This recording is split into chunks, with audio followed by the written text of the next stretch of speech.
प्रधानमंत्री गुजरात के दौरे पर वाइब्रेंट गुजरात ग्लोबल समिट के 20 वर्ष पूरे होने पर प्रदर्शनी का किया उद्घाटन।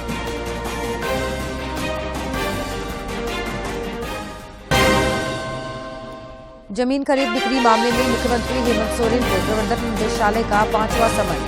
4 अक्टूबर को ईडी कार्यालय में हाजिर होने का निर्देश।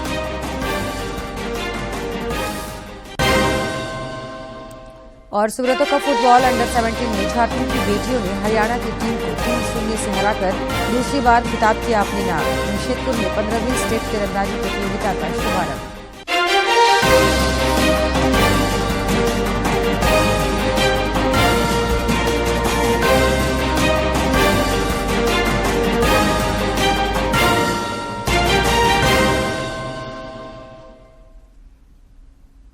नमस्कार, खबरें झारखंड में आपका स्वागत है। मैं हूं जयलक्ष्मी और अब समाचार विस्तार से।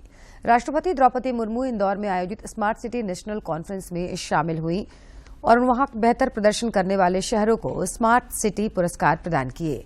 राष्ट्रपति ने आयोजन स्थल पर शहरों की तरफ से लगाई गई प्रदर्शनी का भी अवलोकन किया। करोड़ से बढ़कर 87 करोड़ से अधिक हो जाएगी, तो हमारी 50% से अधिक देशवासी शहर क्षेत्रों में रहेंगे।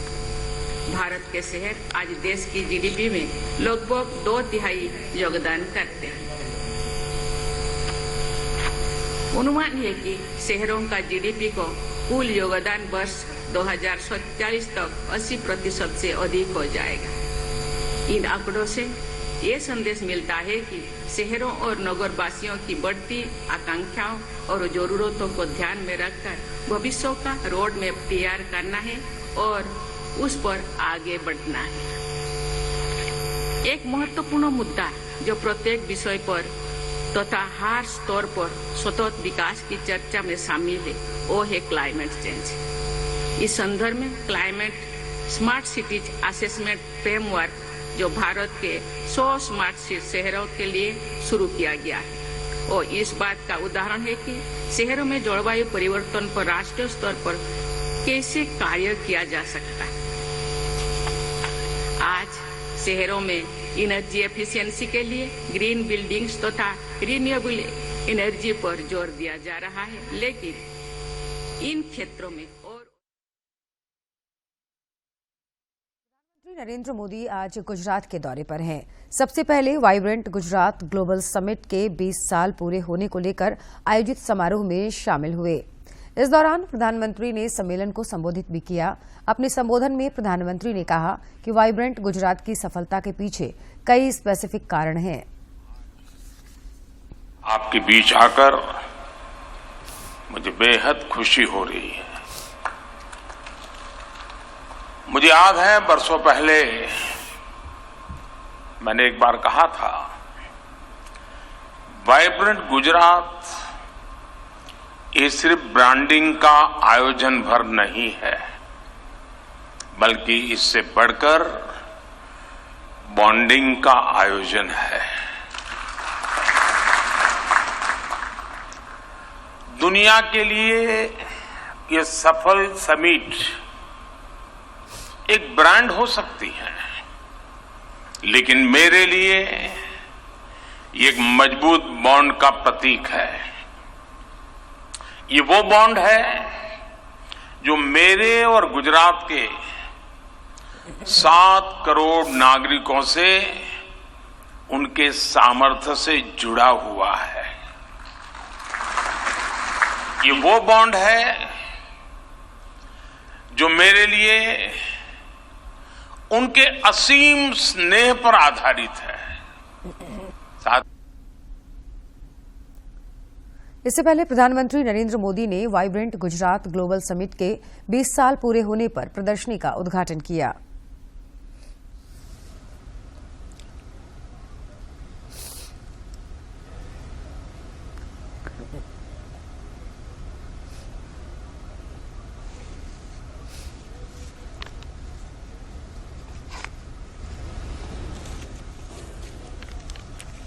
तो ये तस्वीरें आप देख रहे हैं, प्रधानमंत्री नरेंद्र मोदी प्रदर्शनी का अवलोकन करते हुए। और ये प्रदर्शनी अपने आप में इस बात को प्रदर्शित कर रही है कि गुजरात समिट के ये जो 20 साल हैं, इस दौरान क्या कुछ विकास कार्य, क्या कुछ विकास की गाथा, क्या कुछ नए आयाम पहुंचे हैं विकास की दिशा में? गुजरात समिट का क्या कुछ योगदान रहा है, उसको प्रदर्शित करती हुई ये प्रदर्शनी। हम जानते हैं कि गुजरात मॉडल न केवल भारत में बल्कि दुनिया भर में प्रसिद्ध है। इस कार्यक्रम में शामिल होने के लिए कई उद्योग जगत की और बड़ी हस्तियां यहां पर मौजूद है। गुजरात ग्लोबल समिट की शुरुआत 20 साल पहले हुई थी। मुख्यमंत्री हेमंत सोरेन को ईडी ने 5वीं बार समन जारी किया है। ईडी ने समन जारी कर 4 अक्टूबर को पूछताछ के लिए बुलाया है। जमीन खरीद बिक्री मामले में मुख्यमंत्री हेमंत सोरेन को ईडी 4 बार समन जारी कर चुका है, पर वह ईडी के सामने उपस्थित नहीं हुए हैं। इधर मुख्यमंत्री हेमंत सोरेन ने ईडी की ओर से जारी समन को हाईकोर्ट में चुनौती दी है और सभी समन को खारिज करने का कोर्ट से आग्रह किया है। भाजपा के राष्ट्रीय प्रवक्ता जफर इस्लाम ने कल पार्टी मुख्यालय में पत्रकारों से बातचीत करते हुए गठबंधन सरकार पर लगभग 4 वर्षों के कार्यकाल में 77,000 करोड़ रुपए का घोटाला करने का आरोप लगाया। उन्होंने कहा कि मनरेगा, कोल आवंटन, अवैध खनन, लैंड स्कैम आदि घोटाले ने झारखंड को कलंकित किया है। बदल के शिव से रहे, मेरे पास पूरे दस्तावेज है, मेरे पास वीडियो है, सारे चीज कंफर्म करने के लिए कि उन्होंने अपने नाम बदल के बड़े बड़े, अभी यहाँ पर जो फायरिंग रेंज है उसके बगल में 100 एकड़ के लैंड है, उसमें उन्होंने घोटाला किया है नाम बदल के। और ऐसे एक नहीं, अनेक संपत्ति है। उन्होंने तो सिर्फ सीबीआई को जो दिया 108 संपत्ति के बारे में, तो गबन किए हुए पता नहीं कितनी संपत्तियां खुद भूल गए हैं। वहीं झामुमो ने पलटवार करते हुए कहा कि भाजपा झारखंड में मुख्यमंत्री की लोकप्रियता से घबराई हुई है, इसलिए अनर्गल बयानबाजी कर रही है। पार्टी के प्रवक्ता सुप्रियो भट्टाचार्य ने कहा कि आने वाले चुनाव को देखते हुए भाजपा राज्य की हेमंत सरकार को बदनाम करने का प्रयास कर रही है। मुख्यमंत्री हेमंत सोरेन ने कहा है कि झारखंड में वनों पर निर्भर लोगों को उनका अधिकार दिलाने के लिए राज्य में अक्टूबर महीने से मिशन मोड में अबुआ वीर दिशोम वनाधिकार अधिनियम शुरू किया जाएगा। इसके तहत वन पट्टा के लिए दावा का सृजन, स्वीकृति और वितरण किया जाएगा। मुख्यमंत्री ने इस अभियान को लेकर कल अधिकारियों को बेहतर कार्य योजना बनाने का निर्देश दिया। वे कल झारखंड मंत्रालय में अनुसूचित जनजाति, अनुसूचित जाति, अल्पसंख्यक एवं पिछड़ा वर्ग कल्याण विभाग, वन और राजस्व विभाग के अधिकारियों के साथ बैठक कर रहे थे। मुख्यमंत्री ने कहा कि इस अभियान की प्रक्रिया को सशक्त और पारदर्शी बनाने के लिए ग्राम स्तर पर वनाधिकार समिति का गठन करना और उसे सभी आवश्यक अभिलेख उपलब्ध कराना जरूरी है। दुमका जिले के दस्तकार और शिल्पीकार केंद्र सरकार द्वारा शुरू की गई पीएम विश्वकर्मा योजना को लेकर बेहद खुश हैं।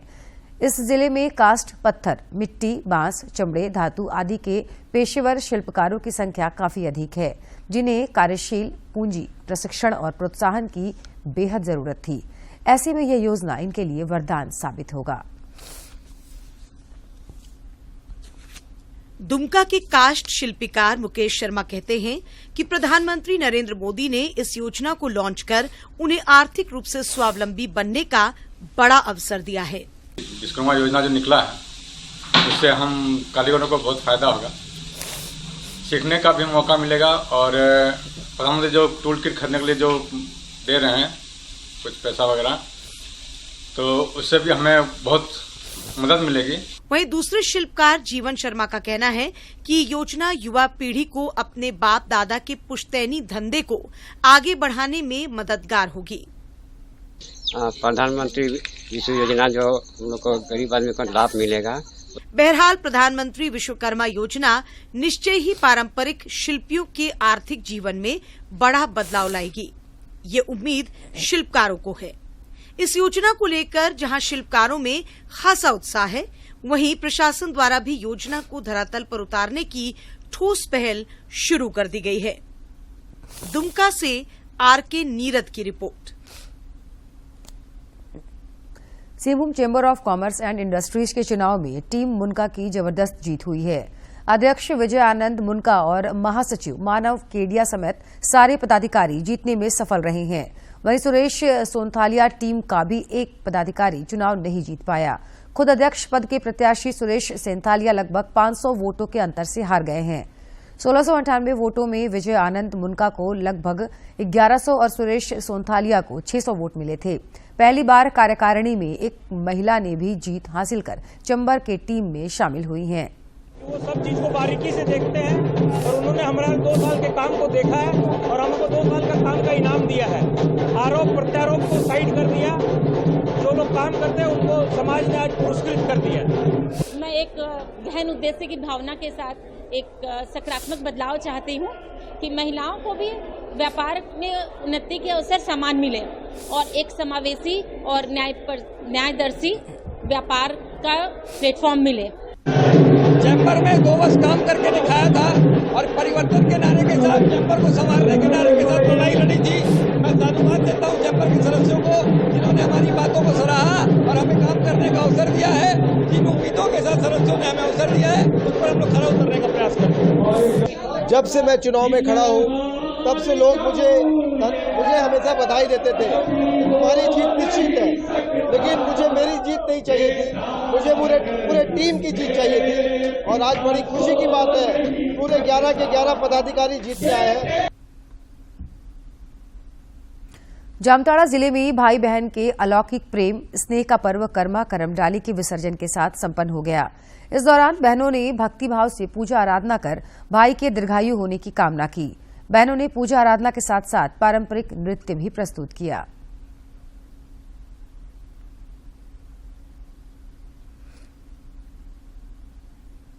प्रकृति पर्व करम भक्तिभाव और उल्लास के साथ संपन्न हो गया। जमशेदपुर में आदिवासी मूलवासी समाज के लोगों ने करम राजा को विदाई दी। जमशेदपुर शहर में पुराना सीताराम डेरा, उरांव बस्ती, मुंडा बस्ती, सिद्धगोड़ा, बिरसा नगर समेत आसपास की बस्तियों में मांदर एवं नगाड़ों की थाप पर मनमोहक पारंपरिक करम नृत्य करते हुए विसर्जन जुलूस निकाला गया। विसर्जन जुलूस में हर अखड़े से सैकड़ों महिला, पुरुष, बुजुर्ग, युवा और बच्चे शामिल हुए। यह जुलूस स्वर्ण रेखा नदी घाट पहुंचा, जहां व्रतियों ने श्रद्धा एवं भक्तिभाव से करमडाली को विसर्जित किया। विसर्जन जुलूस में श्रद्धालुओं ने मांदर एवं नगाड़ों की थाप पर नृत्य किया एवं व्रतियों के पांव पखारे, करम देवता की पूजा की।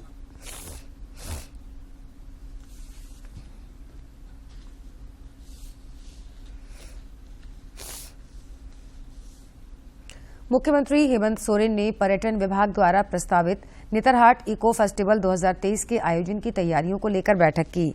इस दौरान मुख्यमंत्री ने नेतरहाट इको फेस्टिवल 2023 के आयोजन को लेकर अधिकारियों को कई महत्वपूर्ण दिशा निर्देश भी दिए। बैठक के दौरान मुख्यमंत्री ने कहा कि झारखंड को पसंदीदा पर्यटन राज्य के रूप में विकसित करना उनकी सरकार का लक्ष्य है। इस दौरान सीएम ने यह भी कहा कि नेतरहाट इको फेस्टिवल में पर्यटकों की सुविधाओं का पूरा ख्याल रखा जाए। बैठक में मुख्यमंत्री के समक्ष टूरिज्म निदेशक अंजलि यादव ने इको फेस्टिवल नेतरहाट 2023 के आयोजन की तैयारी की विस्तृत रूपरेखा की जानकारी पावर प्वाइंट प्रेजेंटेशन के माध्यम से रखी। आज विश्व पर्यटन दिवस है। पर्यटन के लिहाज से झारखंड को काफी समृद्ध राज्य माना जाता है। झारखंड में कई अंतर्राष्ट्रीय महत्व के पर्यटन स्थल भी शामिल हैं। इनमें से ऐतिहासिक महत्व के 13 पर्यटक स्थलों का रखरखाव भारतीय पुरातत्व सर्वेक्षण रांची मंडल की ओर से किया जा रहा है। झारखंड की वादियां हमेशा से पर्यटकों को अपनी ओर आकर्षित करती रही हैं। भारतीय पुरातत्व सर्वेक्षण रांची मंडल के अधीक्षण पुरातत्वविद डॉक्टर राजेंद्र देहुरी का कहना है कि झारखंड टूरिज्म के लिहाज से पूरे देश में महत्वपूर्ण स्थान रखता है। झारखंड के पश्चिमी सिंहभूम जिले में अवस्थित बेनीसागर में जहां 5वीं सदी की सभ्यता संस्कृति के कई रहस्य छुपे हैं, वहीं राजमहल की पहाड़ियां और जंगलों में 68 से 145 मिलियन वर्ष पुराने कई जीवाश्म मिल रहे हैं। झारखंड राज्य जो है हमारा, इसमें बहुत ही संभावनाएं हैं पर्यटन को लेकर के, और इसमें जो भारतीय पुरातत्व सर्वेक्षण है या जो बाकी हमारा स्टेट डिपार्टमेंट ऑफ आर्कियोलॉजी है, इनके पास बहुत सारे मॉन्यूमेंट साइट है जिसके की अपार संभावनाएं हैं, जिसमें कि हम लोग का जो उसमें लोग जाएं, देखें। अधीक्षण पुरातत्वविद डॉक्टर राजेंद्र देहुरी का कहना है कि जब झारखंड के इन ऐतिहासिक पर्यटक स्थलों पर सैलानी आते हैं तो उन्हें देश की समृद्धि, सभ्यता, संस्कृति और विरासत की झलक देखने को मिलती है। जैसे पर्यटक जाते हैं तो हमारा जो झारखंड के इतिहास है इसके बारे में बहुत बढ़िया जानकारी मिल सकती है। जैसे हम लोग नवरत्नगढ़ के बाद जाएंगे तो वहाँ पे हम लोग नागवंशियों का जो कैपिटल रहा है उनके इतिहास के बारे में भी हमको जानकारी मिलेगा। झारखंड में न सिर्फ कई ऐतिहासिक महत्वपूर्ण पर्यटक स्थल हैं, वहीं करीब 1 दर्जन अभयारण्य हैं। इनमें दलमा और बेतला जैसी सेंचुरी भी शामिल हैं। वहीं धार्मिक टूरिज्म के लिहाज से भी झारखंड के पर्यटन स्थल पूरे साल भर पर्यटकों के लिए आकर्षण का केंद्र बने रहते हैं। रांची से कर्मवीर की रिपोर्ट। लोकसभा के दोनों सदनों में महिला आरक्षण बिल पारित होने के बाद गढ़वा पहुंचे पलामू के सांसद बीडी राम का महिला भाजपा की कार्यकर्ताओं ने रंका मोड़ पर भव्य स्वागत किया। इस दौरान सांसद ने डॉक्टर भीमराव अंबेडकर की प्रतिमा पर पुष्पगुच्छ अर्पित किया। रंका चौक पर स्वागत समारोह के दौरान सांसद बीडी राम ने कहा कि महिला आरक्षण बिल पारित होने से राजनीति में महिलाओं की भागीदारी बढ़ेगी। बिल के माध्यम से महिलाओं को 1/3 सीट आरक्षित किया गया है, जो लोकसभा और राज्यों की विधानसभाओं में लागू होगा। यह एक ऐतिहासिक कदम है और इसके लिए हम आदरणीय प्रधानमंत्री जी को हृदय से धन्यवाद देते हैं। सांसद का स्वागत करने पहुंची महिला भाजपा की कार्यकर्ताओं ने संसद के दोनों सदनों से महिला आरक्षण बिल पास कराने के लिए प्रधानमंत्री नरेंद्र मोदी के प्रति आभार प्रकट किया। हमारे देश के यशस्वी प्रधानमंत्री भाई नरेंद्र मोदी जी महिलाओं के लिए 33% आरक्षण दिए हैं। इसके लिए आज हम लोग तहे दिल से हाथ जोड़कर धन्यवाद देते हैं देश के यशस्वी प्रधानमंत्री जी को। महिला आरक्षण बिल पास होने से भाजपा सहित जिले की अन्य महिलाओं में काफी खुशी है और वे इसका श्रेय प्रधानमंत्री नरेंद्र मोदी को दे रही हैं। महिलाओं का कहना है कि जब से केंद्र में मोदी की अगुवाई में भाजपा की सरकार बनी है, तब से महिलाओं को आगे बढ़ाने के लिए कई कदम उठाए गए हैं। गढ़वा से विजेंद्र तिवारी की रिपोर्ट। गिरिडीह सदर अस्पताल के आउटसोर्सिंग कर्मियों ने अपनी 5 सूत्री मांगों को लेकर 25 सितंबर से जारी अनिश्चितकालीन हड़ताल को त्रिपक्षीय वार्ता के बाद समाप्त कर दिया है। आउटसोर्सिंग कर्मियों का आरोप है कि समय पर वेतन का भुगतान नहीं होता है। जिला प्रशासन के प्रतिनिधि कर्मचारी संघ के नेता अशोक सिंह और झामुमो जिला अध्यक्ष संजय सिंह के बीच वार्ता हुई, जिसमें 10 अक्टूबर तक वेतन भुगतान के आश्वासन के बाद हड़ताल खत्म किया गया। इस सामूहिक रूप से कर्मचारी का वेतन 7 तारीख तक जो लेबर ऑफिस से दिया गया है डिसीजन कि 7 तारीख तक उनके अकाउंट में घुस जाना चाहिए, इसको लागू करें। आज उन्होंने कहा कि नहीं 10 तक हम निश्चित कर लेंगे, तो खैर हम इंतजार करेंगे और भविष्य में हम उम्मीद करते हैं कि जो आज वार्ता हुई है उस आलोक में अगर पेमेंट मिलता रहा मजदूरों का तो मजदूरों का आंदोलन नहीं होगा, लेकिन अगर नहीं मिला तो आंदोलन होने से इनकार नहीं किया जा सकता है। कुछ समझौते हुए तय हुए कि प्रत्येक माह के 10 तारीख तक इनका वेतन भुगतान होगा। 3 माह का जो बकाया है 10 अक्टूबर तक इनका भुगतान एजेंसी करेगी। न्यूनतम जो मजदूरी है सरकार की तरफ से लागू है वो उसे लागू किया जाएगा। जो जिस श्रेणी के हैं कुशल अर्धकुशल या जो मजदूर है उनको वेतन दिया जाएगा। और मजदूर भी आश्वासन दिया है कि जो कानून है सरकार का नियम है कि वे अपने ड्रेस में आएंगे, अपने ड्यूटी में ड्रेस में रहेंगे, समय पर आएंगे और अपने कर्तव्य का निर्वहन करेंगे, ईमानदारी पूर्वक होगा। और आज हड़ताल समाप्त हो गया है और पूरा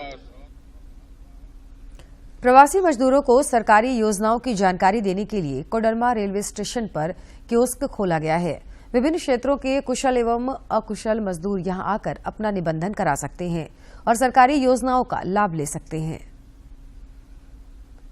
रेलवे स्टेशन पर खोले गए कियोस्क में श्रम नियोजन प्रशिक्षण एवं कौशल विकास विभाग द्वारा मजदूरों को सरकारी योजनाओं की जानकारी दी जा रही है, जिसका उद्घाटन उप विकास आयुक्त ऋतुराज ने किया। इस अवसर पर उन्होंने कहा कि इस कियोस्क के जरिए काम के दौरान दुर्घटना के शिकार हुए मजदूरों के आश्रितों को 2 लाख रुपए तक का मुआवजा देने का प्रावधान किया गया है। झारखंड सरकार के द्वारा एक जो हमारा योजना लाया गया है, जिसमें कि जितने हमारे प्रवासी मजदूर रजिस्टर्ड हैं उन सभी लोगों को कई सारी बेनिफिट्स देने का स्कीम लाया गया है। जिसमें कि एक तो यह है कि अगर किसी भी मजदूर का दुर्घटनावश कहीं मृत्यु हो जाती है, उनके परिवार वालों को, आश्रितों को फंड्स प्रोवाइड कराए जाएंगे, जिसमें 2 लाख रुपए दिए जाएंगे अगर वो रजिस्टर्ड है। अगर नॉट रजिस्टर्ड है तो 1.5 लाख रुपए मिलेगा। वहीं श्रम परिवर्तन पदाधिकारी संदीप कुमार ने बताया कि कियोस्क में प्रतिदिन विभाग के कर्मचारी उपस्थित रहेंगे। मजदूरों को निबंधन के साथ उन्हें सरकारी योजनाओं की जानकारी भी दी जाएगी। मजदूर चाहें तो ऑनलाइन भी निबंधन करवा सकते हैं। सुविधा दी जा रही है, जो निबंधित रहेंगे उनको 2 लाख रुपया दिया जाएगा। अगर उनकी वहाँ किस तरह की मृत्यु हो जाती है किसी भी प्रकार से, तो उनके सबको लाने के लिए 25,000 तक की व्यवस्था की जाएगी। उसके बाद ये ऑनलाइन की भी व्यवस्था इसमें है। ऑनलाइन से आप कहीं भी घर से निबंधन कर सकते हैं। समाधान.com पर वो पम्पलेट में दिया गया है। कियोस्क के उद्घाटन के बाद दर्जनों मजदूरों ने अपना निबंधन कराया और सरकार के इस प्रयास की सराहना की। मजदूरों ने कहा कि काम के दौरान दुर्घटना की संभावना बनी रहती है।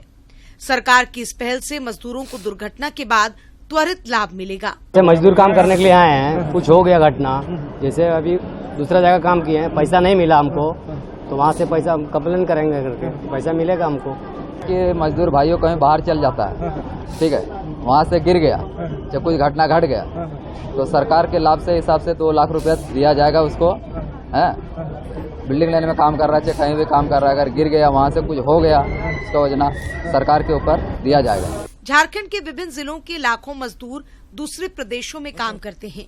ऐसे में कई बार दुर्घटना हो जाने पर उनका पता लगाना मुश्किल हो जाता है। लेकिन अब सरकार की इस पहल के बाद न सिर्फ उन प्रवासी मजदूरों की पूरी जानकारी विभाग के पास होगी, बल्कि दुर्घटना की स्थिति में मजदूर के आश्रितों को सरकारी योजनाओं का लाभ भी मिल सकेगा। कोडरमा से गजेंद्र बिहारी की रिपोर्ट। मेरी माटी मेरा देश अभियान के तहत हर रोज कार्यक्रम आयोजित किए जा रहे हैं। इसी कड़ी में कल आयोजित कार्यक्रम की एक झलक।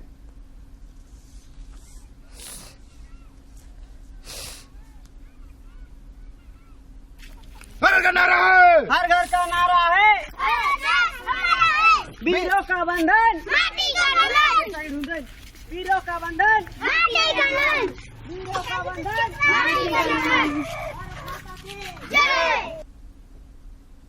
गिरिडीह जिला स्वास्थ्य समिति की ओर से आज झंडा मैदान से मैराथन दौड़ प्रतियोगिता का आयोजन किया गया। उपायुक्त Naman Priyesh Lakra, CS doctor SP Mishra ने हरी झंडी दिखाकर इसकी शुरुआत की। आयुष्मान भव सेवा पखवाड़ा के अंतर्गत एड्स कंट्रोल कार्यक्रम के तहत मैराथन दौड़ का आयोजन किया गया, जिसमें लगभग सैकड़ों प्रतिभागियों ने भाग लिया।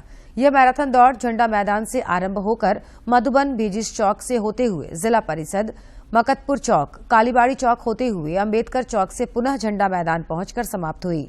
वहीं आयुष्मान भव के अंतर्गत लोगों के बीच अंगदान करने के लिए शपथ दिलाई गई। यहाँ के यूथ के लिए एक हम लोगों ने एक एक्टिविटी रखा था, जिसमें कि महिलाओं के लिए झंडा मैदान में एक रन कराया गया, जिनमें कि प्रतिभागियों को जो विनर्स उनको पुरस्कृत किया गया। टाटा स्टील एवं पूर्वी सिंहभूम तीरंदाजी संघ के तत्वाधान में 28 सितंबर तक चलने वाली 15वीं राज्य तीरंदाजी प्रतियोगिता का कल शुभारंभ हुआ। जेआरडी टाटा स्पोर्ट्स कॉम्प्लेक्स में जिला खेल पदाधिकारी अवनीश कुमार त्रिपाठी, झारखंड तीरंदाजी अध्यक्ष दिनेश कुमार एवं अर्जुन अवार्डी तीरंदाज जयंत तालुकदार ने इसका विधिवत उद्घाटन किया। प्रतियोगिता के पदाधिकारी धर्मेंद्र सिंह ने बताया कि पूरे राज्य के सभी जिला से रिकर्व एंड कंपाउंड के सीनियर, जूनियर, सब जूनियर, मिनी अंडर 9 के 280 बालक एवं बालिका तीरंदाज इसमें हिस्सा ले रहे हैं। इस प्रतियोगिता में सीनियर ग्रुप के टॉप 12 तीरंदाजों को गोवा में होने वाले 37वीं नेशनल गेम्स में खेलने का मौका मिल सकता है। कल से टूर्नामेंट चलेगी आपका कंपाउंड का तीनों वर्ग में, सब जूनियर, जूनियर एंड सीनियर, और लास्ट दिन जो चलेंगे जो सीनियर रिकर्व का चलेगा, जो उसमें जो सिलेक्शन होंगे टॉप 12 वो नेशनल गेम जो गोवा में होने वाले उसके लिए वो 12 आर्चर के कैंप लगेगा रांची में, उसके लिए उन लोग का उसी में चयन होगा। नई दिल्ली में आयोजित Subroto Cup international football tournament की 62वीं अंडर 17 बालिका वर्ग में झारखंड के गुमला के खिलाड़ियों ने फाइनल मुकाबले में हरियाणा को 3-0 से हराकर खिताब अपने कब्जे में किया। गुमला जिले को गौरवान्वित किया है और गुमला की टीम राज्य का नेतृत्व कर रही थी। इस टूर्नामेंट में झारखंड टीम ने पहले मुकाबले में दिल्ली के विरुद्ध 23-0, दूसरे मैच में गुजरात को 9-1, तीसरे मैच में केरल को 7-0 से, चौथे मैच के क्वार्टर फाइनल में त्रिपुरा को 5-0, सेमीफाइनल में एनसीसी को 2-0 से पराजित किया। वहीं फाइनल मुकाबले में हरियाणा को 3-0 से हराकर इतिहास रच डाला।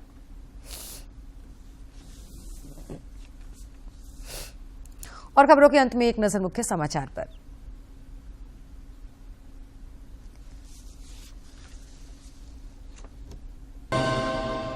राष्ट्रपति द्रौपदी मुर्मू इंदौर में आयोजित स्मार्ट सिटी नेशनल कॉन्फ्रेंस में हुई शामिल। स्मार्ट सिटी पुरस्कार किए वितरित। आयोजन स्थल पर लगाई गई प्रदर्शनी का किया अवलोकन। प्रधानमंत्री गुजरात के दौरे पर। वाइब्रेंट गुजरात ग्लोबल समिट के 20 वर्ष पूरे होने पर प्रदर्शनी का किया उद्घाटन।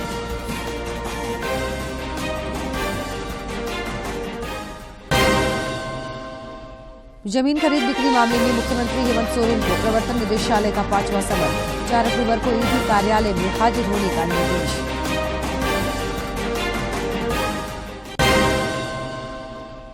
सुब्रतो कप फुटबॉल अंडर 17 में झारखंड की बेटियों ने हरियाणा की टीम को 3-0 से हराकर दूसरी बार खिताब किया अपने नाम। जमशेदपुर में 15वीं स्टेट तीरंदाजी प्रतियोगिता का शुभारंभ।